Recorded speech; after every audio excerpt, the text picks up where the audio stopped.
Yo les gens, c'est Tom Scout et aujourd'hui on va parler des différents types d'équipements que l'on peut avoir sur un 50 cm3 ou sur un bureau en particulier. Donc c'est parti. Donc, tout d'abord on va parler, on va faire trois trucs. Donc il va y avoir les gros équipements, on va avoir quand même du matos. Après on va parler d'un équipement qui est pour moi un équipement normal. Puis on va parler des équipements faibles. Donc je vais aussi vous dire quel prix ça coûte à peu près chaque équipement.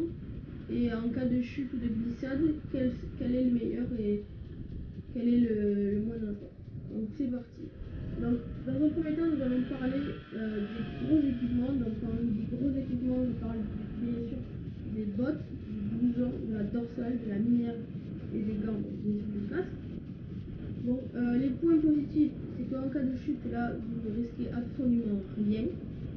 Parce que en fait, même si vous êtes sous la pluie, vous glissez 100 mètres, si vous avez le blouson avec les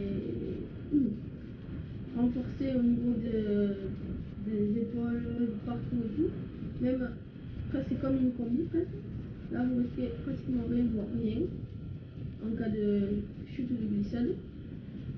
Donc après on va parler, il y a les bottes, donc les bottes de moto. La dorsale pour au niveau du dos si vous glissez. Vous pouvez aussi mettre le pare-blues, je sais pas comment ça s'appelle, vous pouvez mettre en photo. La minerve, enfin le tour de cou là qu'on met après le casque. Et les gants et bien sûr le casque et des lunettes.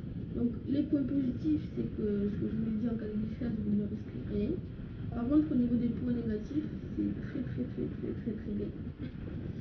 C'est très peu esthétique, à part si vous avez vraiment le top du top, et ça coûte extrêmement cher. Donc on doit partir minimum entre 600 et 1000 euros pour ça, à peu près.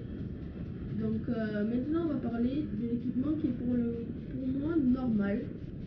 Donc pour moi l'équipement normal c'est des gants, en cuir bien sûr, des chaussures fermées, cuir ou tissu bien tendu, tout bien. Un casque plus des lunettes, donc que ce soit des lunettes de cross ou des lunettes de soleil pour les cailloux et tout. Une veste qui protège ou même encore mieux en cuir, parce que même quand il fait froid c'est le top.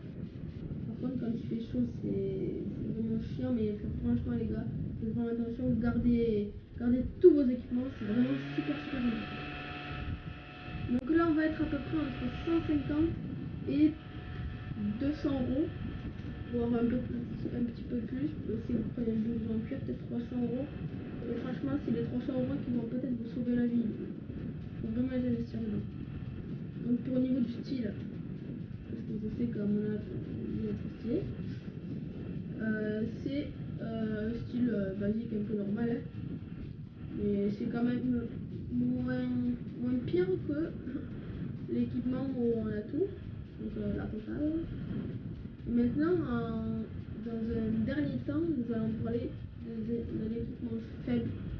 Pour moi, l'équipement faible, c'est-à-dire des tongs ou des sandales, des chaussures pas fermées en gros, un t-shirt, un short, voilà. Tous les trucs qu'il faut pas mettre quand on est sur un cyclomoteur. Voilà.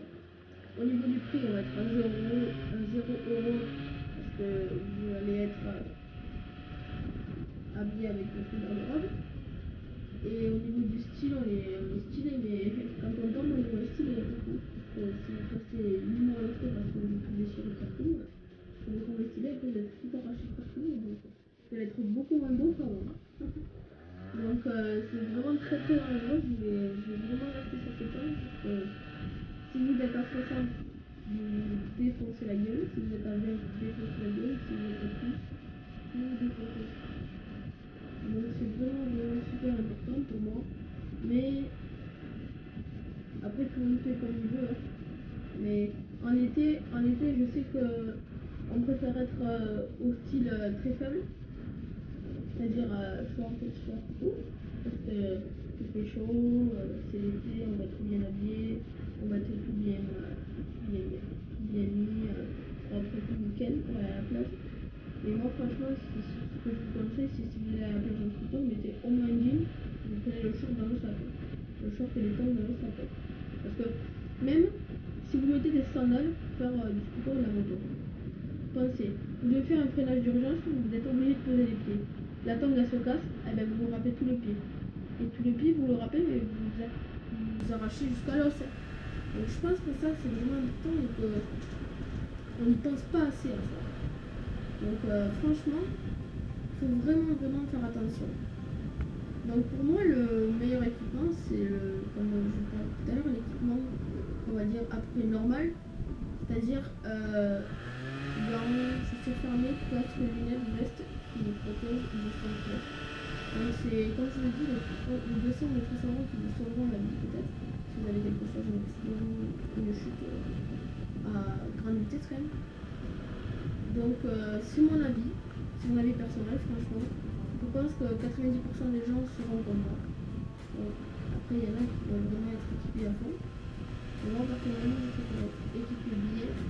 Pas avoir froid parce que nous il fait froid aussi. En hiver. Si vous avez pas une petite veste bien chaude de ski, vous êtes un peu dans la mouille. Donc voilà, c'est tout ce que j'avais à vous dire sur ça. Donc j'espère que vous ferez bien votre choix et que vous ne mettrez pas votre bien manger pour 2 mois d'été.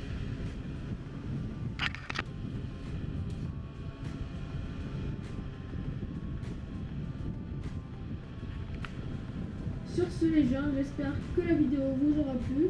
Tu peux t'abonner en cliquant en bas à droite. Tu peux aussi liker si la vidéo t'a plu et commenter pour me dire la prochaine vidéo que tu veux que je traite. Et sur ce, les gens, je vous dis ciao!